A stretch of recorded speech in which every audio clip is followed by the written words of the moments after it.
Hello students, good evening everyone. I hope all are doing well. Welcome to Infinity Learn by Sri Chaitanya. This is me Surya, your chemistry faculty from Infinity Learn. And I hope I am perfectly audible and visible to each and everyone present over here. So those who are watching this particular live, just mark your attendance here.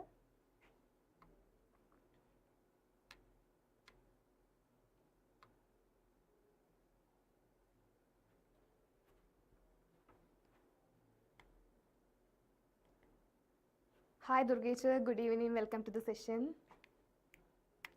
So finally we are moving to the second part of the same chapter, chemical bonding. The last class we have already discussed about the introduction part for the chemical bonding, right? What do you mean by chemical bond, how the chemical bond is forming. Then we have seen the octet rule or the Clausius-Lewis approach to form the covalent bonds, right?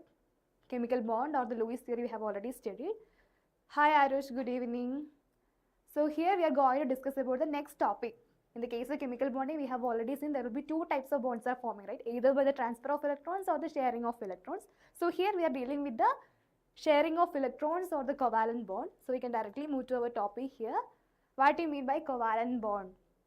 How we can define the covalent bond in terms of a chemical bonding? That is our first question. So we have already discussed, right? Whenever a chemical bond is formed, that is the electrostatic force of attraction between the atoms or in a molecules, right?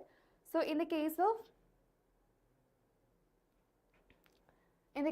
of chemical bonding, if you are having the chemical bond is formed by the sharing of electrons between two atoms, right? That is a mutual sharing of electrons between the two atoms is called the covalent bond. As you can see over here, the image, right? These are the two atoms. This is atom 1, which is a non-metal, and this is another atom 2, again non-metal. So what you are observing here, these two electrons are completely mutually sharing, right? They are sharing the electrons mutually to form a covalent molecule here. I hope you can understand what is the exact meaning of mutual sharing of electrons.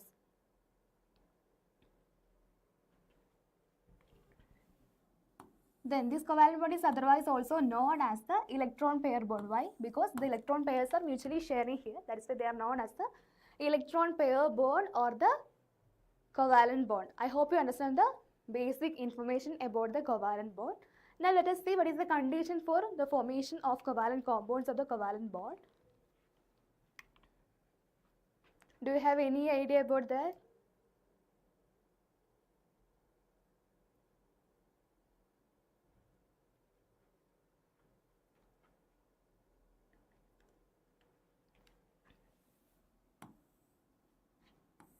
So in order to form a covalent bond or the sharing of electrons between the atoms, they must contain at least 4 or more electrons in their valence shell or the outermost shell. That's why they are known as the, yes, both should be non-metals, right? Both should be non-metals so that they can easily share the electrons between them. That's already given here, that is non-metals. Then what will be the another condition in terms of electronegativity? We have already studied the property of electronegativity in the periodic table chapter, right? So what will be the electronegativity? Electronegativity means the sharing of electrons, right? The atom which is have the more electronegativity, they will be easily attract the shared pair of electrons. So here, whenever you are taking any of the covalent compounds, both the atoms should have high electronegativity so that they can easily form the mutual sharing of electrons. Then the another point is that both should have the high electronegativity. If you are comparing the two atoms in the molecule, there will be electronegativity difference between either 0 or negligible. Clear? Is there any doubt about the condition for the formation of covalent bond? The main point is that if the two non-metals are forming each other, two non-metals are combined together each other, there will be the chance of sharing of electrons between them. So they are easily forming the covalent bond, or such compounds are known as the covalent compounds.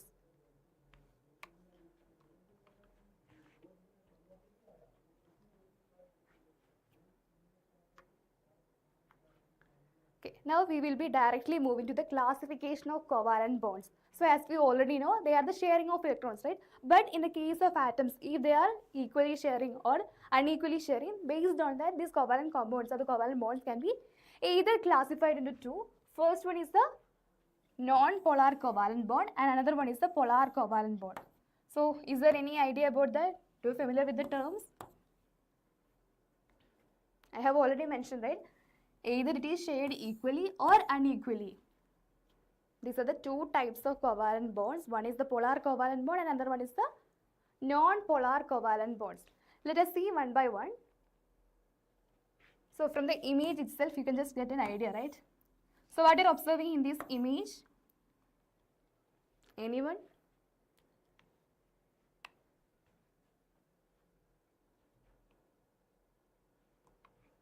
So these are the two identical atoms, right? Two atoms have the same A atoms are the two identical atoms. So what you're observing here, there will be the equal sharing of these two electrons, right? This is a non-metal A. This is again the same non-metal A. So when they are combined together, these electrons are shared equally, which means whenever they have the equal sharing of valence electrons, such type of covalent bonds are known as the non-polar covalent bond. Is that clear? Shared equally.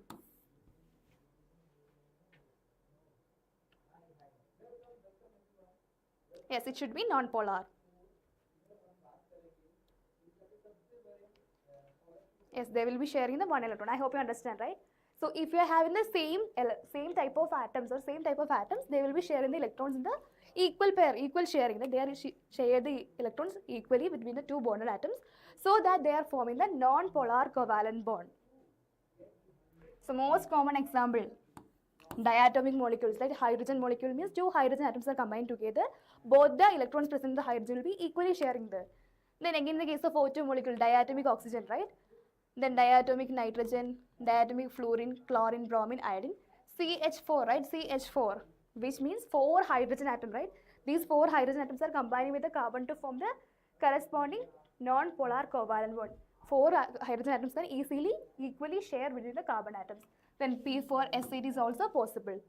I hope you understand.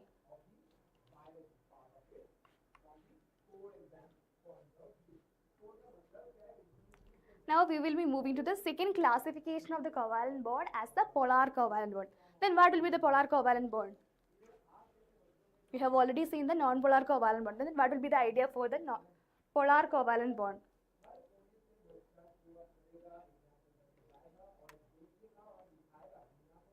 Unequal sharing, yes, unequal sharing, right? So they are shared unequally. The electron pairs are shared unequally between the two atoms such that bonded atoms acquire partial positive and partial negative charge. Such type of bonds is known as the polar covalent bond. So what you're observing here in this image, same type of image, right? But here one of the non-metal is given as A, other non-metal is the atom 2 or atom B is given here, right? Both of them are non-metals. One is A, another one is B, which means they are different atoms, right? Then different atoms are combined together, there will be the unequal sharing of the electrons happens. So those, it does not share unequal electron. Okay. So what you're observing here, according to our idea about the electronegativity, we can define that this atom B, right? This atom B will be more electronegative. So it will be easily attract the shared pair of electrons towards it. I hope you are getting my point, right? Electronegativity difference should be there between the two bonds here, right? So what electronegativity, which means if B is having the more electronegativity, they will be easily sharing or easily attracting the shared pair of electrons towards it. So it will be acquiring a negative charge. This negative charge is known as the partial negative charge or delta negative charge. More electrons are attracting towards it. Electronic charge is negative, so if they are attracting more towards it, it will be having negative charge. Is there any doubt?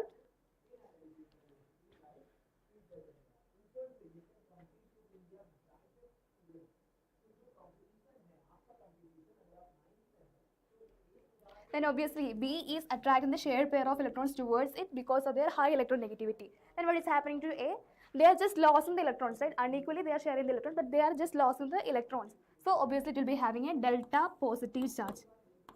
Losing of electrons stands for the positive charge.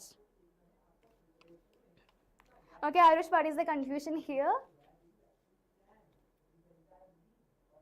So in the case of polar covalent bond, there will be unequal sharing of electrons happens, right? For example, if you are focused on this structure, A is the one non-metal and B is the another non-metal. So I assume that B will be having more electronegativity, right? More electronegativity. So what do you mean by the exact meaning of electronegativity? It is the tendency of an atom to attract the shared pair of electrons towards itself. So B is more electronegative means they can easily attract the shared pair of electrons towards itself, right? So B is having more attract towards itself. Unequal sharing is right. There is no equal sharing, unequal sharing. So B will be having more effect on the electrons there. Obviously, they will be having a negative charge. Is that clear now, Arush?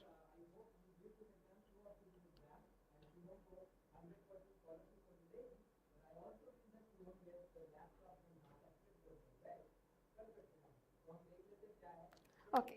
So here in the case of atom A, they are losing electrons. I mean, they are more electronegativity is towards the B, right? So it will be having a delta negative charge, and obviously it will be having the delta positive charge, that is the partial positive charge. So that is the sentence given here. In the case of a polar covalent bond, the shared pair of electrons are unequally between the atoms such that the bonded atoms acquire partial positive and partial negative charge. I hope you understand the exact definition of the polar covalent bond. Then some of the examples are given here. HF molecule, right? HF molecule. Hydrogen is having less electronegativity. Fluorine is having more electronegativity. So obviously fluorine will be having the partial negative charge and hydrogen will be having partial positive charge. So HCl, HBr, H2S, H2O, NH3. These are the examples of polar covalent bond.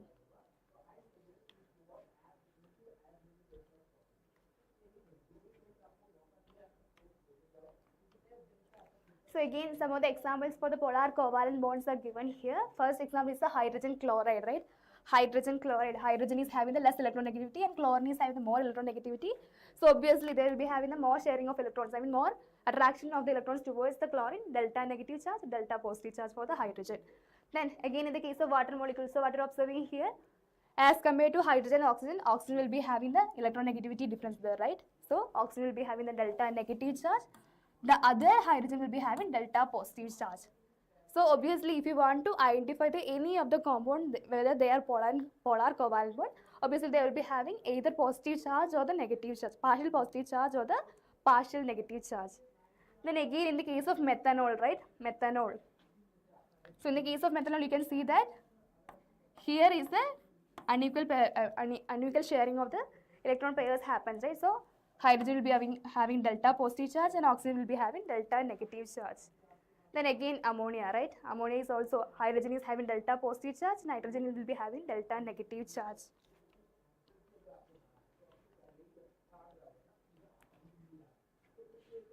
Okay. Now we have seen the what you mean by the covalent bond, how they are forming, what is the condition for the formation of covalent bond, right? So the compound, the chemical compounds which is contained in the covalent bonds are known as the covalent compounds. Now let us see what are the important properties of the covalent compounds. So as you can see over here, right, all of the covalent compounds are often gases.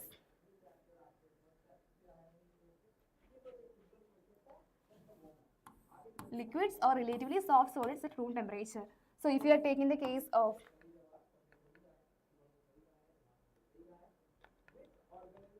if you are taking the case of ammonia, it will be gas, right? Water will be liquid. Then other will be gases. So solid, gases and liquid phase are possible for the covalent compounds. Now what is the second point given here? It is covalent compounds generally have low melting and boiling point because of their weak intermolecular force of attraction.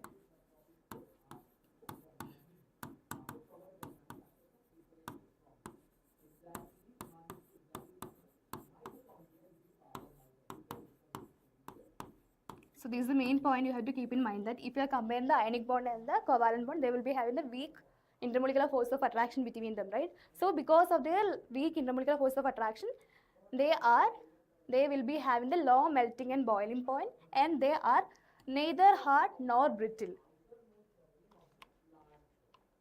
So these are the main three important properties or characteristic properties based on the covalent compounds. Now let us talk about the other property, that is covalent compounds are soluble in non-polar organic solvents. So what do you mean by non-polar organic solvents?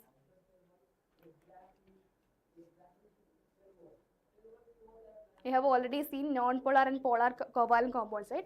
Similarly, in the case of non-polar organic solvents also, there will not be any charge differences there. Such type of examples are the ether benzenes, right?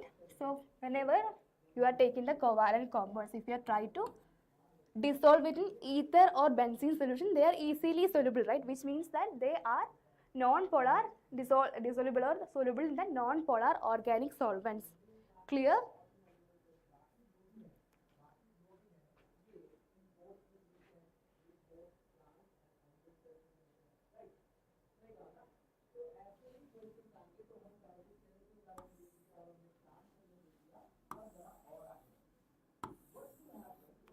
I hope you may have studied about the like dissolves like, right? Which means if you have polar covalent bonds, they will be insoluble in the polar solvents. If they are non-polar covalent bonds, they will be dissolved in the non-polar particular solvents, right? So this is the main point you have to keep in mind, the like dissolves like. So if you are having the polar covalent bond, it will be soluble in the polar solvents. If you have a non-polar covalent bonds, it will be soluble in the non-polar solvents. That is the main point we have given here. Now let us talk about the conductivity. Conductivity means the ability to conduct electricity. So in general, the covalent compounds are non-conductors of electricity. And the state is already given here in its original or molten state or in the solution state. Clear? So you just want to remember all these points together for the properties of the covalent compounds. They are conductors of electricity, right? But they are non-conductors of electricity at their original or molten state or the solution state. While discussing about the ionic compounds, you will get an idea about what is the exact meaning of conductors of electricity. Then the last point is about, as the covalent compounds are rigid and directional, covalent compounds exhibit stereoisomerism. We have already seen what you mean by the stereoisomerism in the case of organic compounds, right? So these are the main point regarding the properties of the. Okay, Arush, which point I want to repeat? Fourth point, right? Fourth point or fifth point?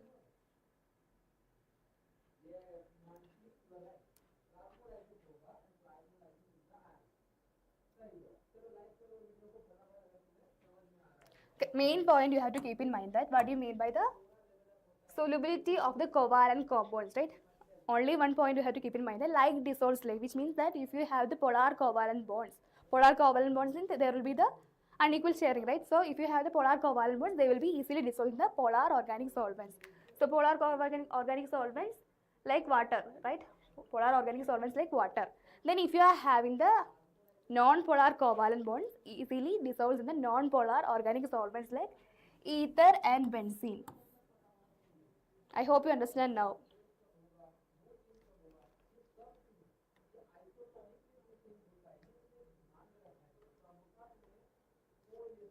Or you can just remember like that, if you have the polar solvent means, for example, it is water, right? Polar solvent is water.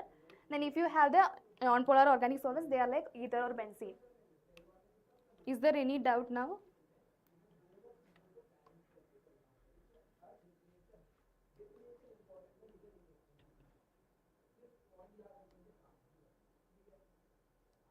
Then this conductor of electricity, you will get a better idea when we are discussing about the ionic compounds.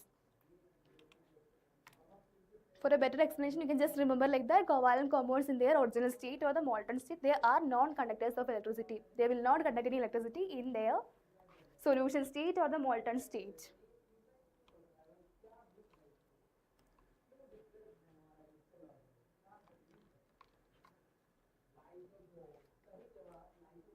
Okay, that's all about the topic about the covalent bond. We have just seen the introduction part or the very basic part for the formation of covalent bond. What do you mean by covalent bond? What are the different types of covalent bonds? How the covalent compounds are forming?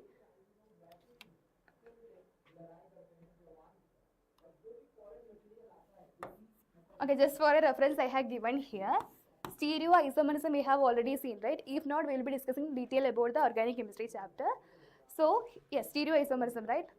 So this is the main point we have to keep in mind, that as the covalent compounds are rigid and directional, it is a little bit a vast area. So you can just remember like that, covalent bonds exhibit stereoisomerism. So once you are I mean, once you are known about the complete organic chemistry in the terms of stereoisomerism, you will get a better idea. You can just remember from the carbon compounds, they are easily showing the stereoisomerism, right? So they are covalent compounds.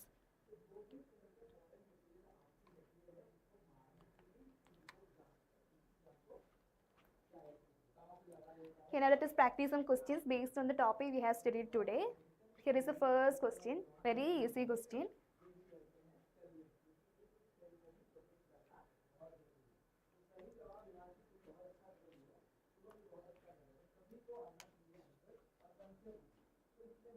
So what will be the answer for this question? Which of the following best describes a covalent bond?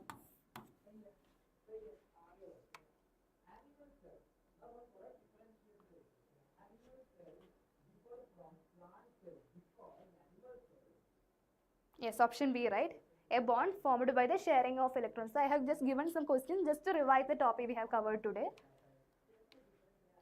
Sharing of electrons, yes, fine.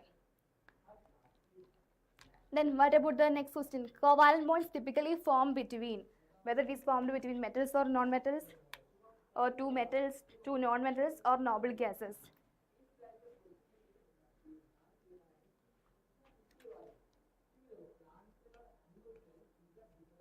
Obviously, covalent compounds are formed by the sharing of electrons, right? So as we already know the condition for the formation of covalent bonds, non-metals and non-metals. Yes, option C, right? Two non-metals. So option C will be the correct answer here, two non-metals. So the covalent bond is formed between the two non-metals. Then if you are asking about the metals and non-metals, they will be easily forming the ionic bond, which we are going to discuss later in the next class. What do you mean by the ionic bond, how they are forming, what are the properties of the ionic compounds in detail. Yes, elements of similar electronegativity, right, which is not given here as the option. Now here is the next question. Which of the following is a covalent molecule?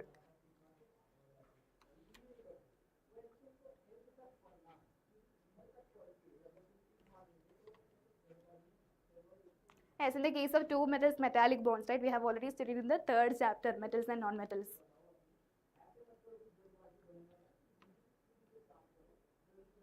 So what will be the answer for this question? Which of the following is a covalent molecule?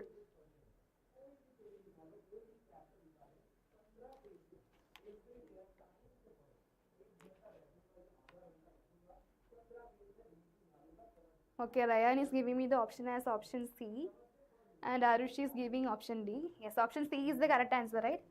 Arush, what is the exact meaning of covalent molecule? Sharing of electrons, right? They will be formed between two non-metals. So if you are comparing here sodium and chlorine, what is the nature of sodium? Metal or non-metal?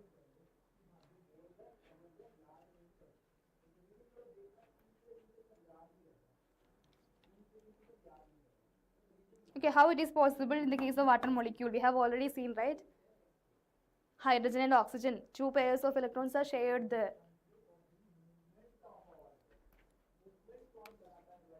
Okay, metals and non-metals, right? Hydrogen is the metal and oxygen is the non-metal. What about the case of sodium and chlorine?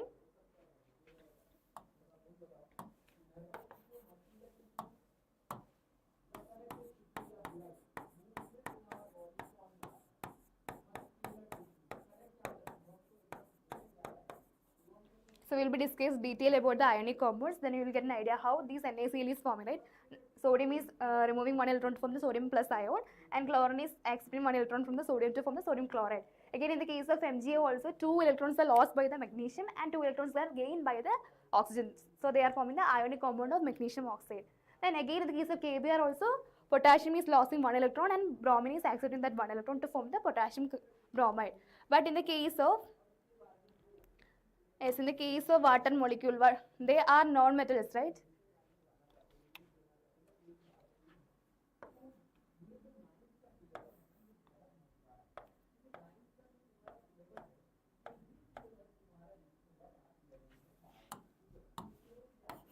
We have already studied how to draw the Lewis structures, right?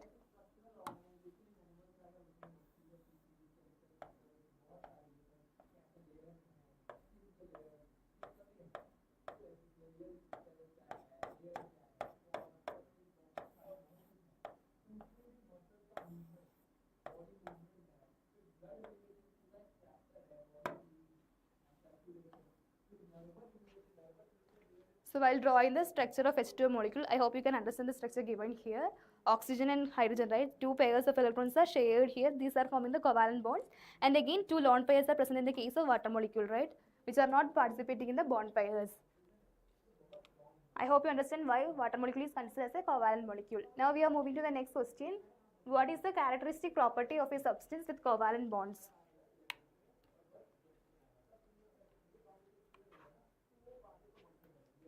We have already seen many properties of the covalent compounds, right?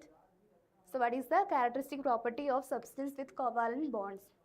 It is simply asking about the property of the covalent compounds.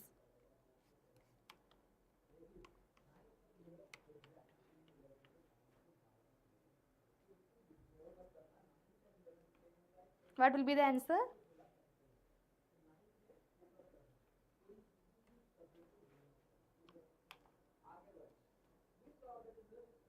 Option B or D? Okay, while discussing about the conductivity, right? Conductivity means if they are conducting electricity. In their solid state or the original state or the molten state, they are not conducting electricity. We have already mentioned there, right? So this will be the wrong statement regarding the covalent compounds. Then while discussing about the melting and boiling point, we have already seen there will be the weak intermolecular forces are present in the covalent compounds. So obviously they will be having the very low melting and boiling point. So option D will be the correct answer here.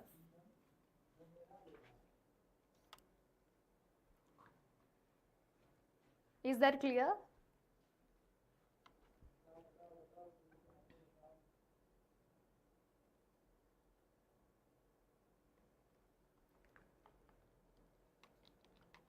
Okay, fine. Now let us discuss some few previous year questions which we have already given the CBSE exams.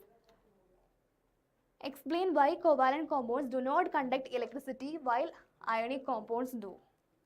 So when we are discussing about the ionic compounds, you can understand that ionic compounds is easily conducting electricity. But why not covalent compounds?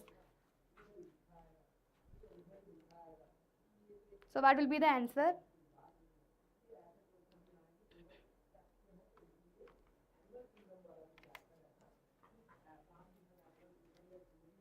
Okay, I hope you can see the correct answer correct here, right?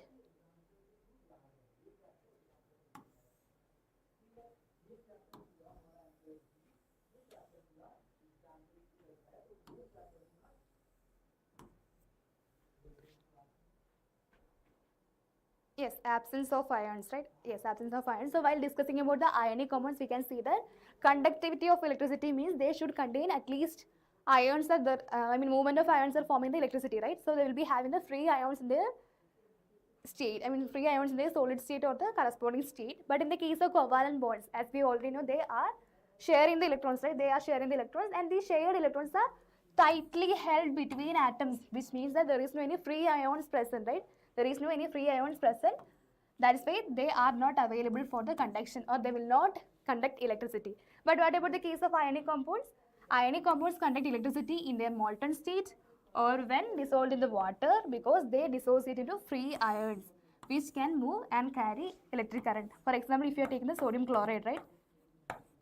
If you are dissolving the sodium chloride in water, it is easily forming the Na plus and Cl minus ion. No need to worry, we will discuss later about the ionic compounds formation in the next class. So in the case of sodium chloride, while dissolved in the water, it will be forming Na plus and Cl minus ion. These are the free ions. These free ions are responsible for the conduction of electricity in the case of ionic compounds. Is that clear?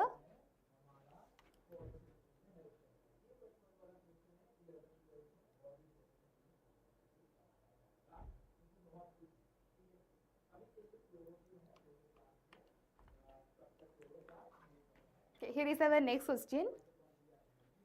Why do covalent compounds generally exist as liquids or gases at room temperature?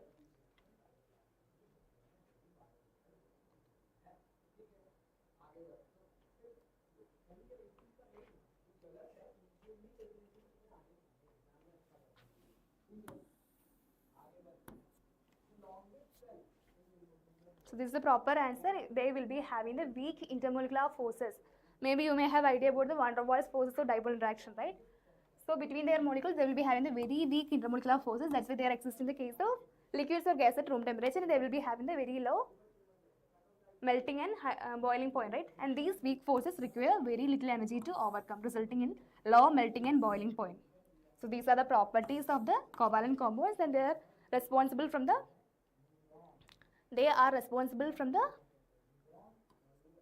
weak intermolecular forces, right?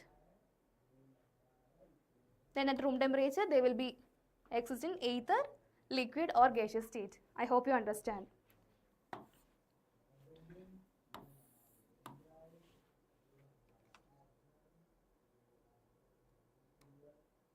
Okay.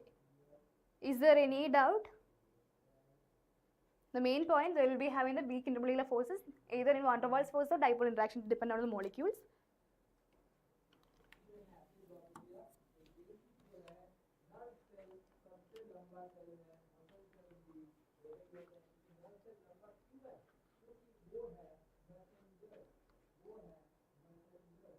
Okay, I hope you studied, right? Okay, right now I am not remember about the exact definition of the forces. Okay, there will be different types of forces, right? Like gravitational force, van der Waals force, and dipole interaction.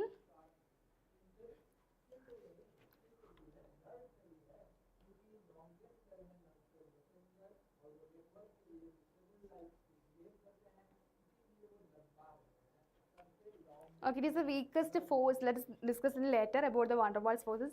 So right now I am not able to understand, give any proper examples for that. Okay, in the next class I will try to cover the types of chemical forces, right? Types of electrostatic forces. In the case of in the case of covalent compounds, mainly they are the van der Waals forces, very weakest force form exists between the compounds.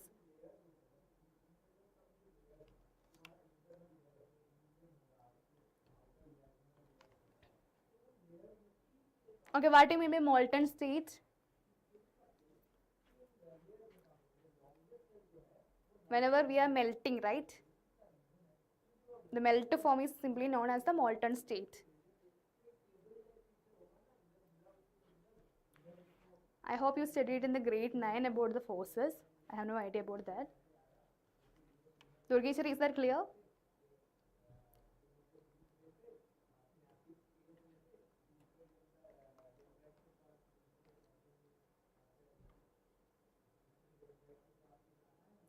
Okay, fine. So let us discuss detail about the different forces in the next class. I will be try to cover those different forces in detail about the image or diagram. I mean tomorrow from 4 to 5. Okay, there is a general reminder about the score series. Sri Chaitanya Academy is providing an international level scholarship exam. Okay. Scholarship exam, and they will be providing the NASA trips, exciting gadgets, and up to 100% scholarship is providing there. It is an international level scholarship exam conducting for the students from grade 3 to 11. So the exam will be conducted on September 28 and the October 12. So you need to register before September 26 for the examination. There will be two types of examinations are possible, whether it is online or offline, depending upon your choice. Then these are the important opportunities. I mean, these are the important rewards going to given by the Sri Chaitanya Academy. So in the description they have already given the link provided there. So just register now. Sri Chaitanya Scott.com is the website. You can register your name there. Then you can attend the exam on the September 20th. The syllabus is same as that of the your syllabus. Just visit our website. You will be getting the proper syllabus for grade 9, 10 and so on.